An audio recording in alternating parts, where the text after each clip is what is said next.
kujeruhiwa vibaya. Kindly remember to share with the less fortunate as you celebrate this festive season. The Kenya Tea Development Agency, KTDA, has strongly opposed the proposed direct settlement system, which seeks to facilitate direct payment of tea farmers instead of the current model where payments are made through their respective factories. Speaking during the KTDA Factory Directors Conference held in Nairobi, KTDA Chairman Shege Kirundi said that the tea farmers are neither ready nor willing to surrender control of their earnings to a third party. He noted that such an entity may not fully understand the farmers' needs or the operational realities of the tea sector. Kirundi also urged politicians to keep off the tea industry, warning that political interference was creating unnecessary confusion in a sector that directly supports at least 650,000 smallholder farmers across the country. He emphasized that tea industry requires stability and policy consistency to remain competitive both locally and internationally.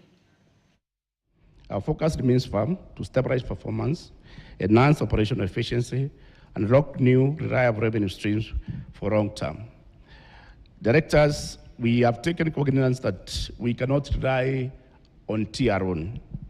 So as you are aware, your companies are a company remittance. And when you have a remitted company, you are around to do any other business.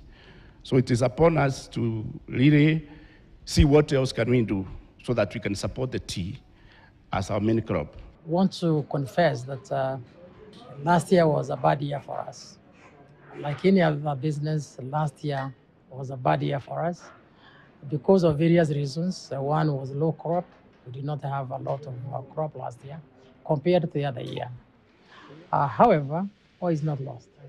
We can now say that this current year, the markets are opening, new markets, and therefore we have a lot of faith that this year may turn around properly in our favor.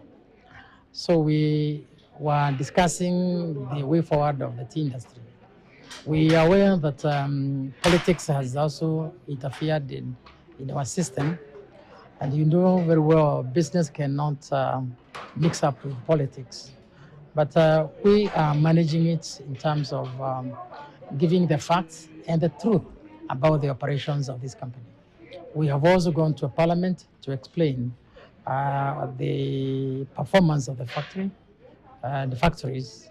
and we have given the necessary facts, and we have given the explanations that are required. Engineers in the country have been urged to shun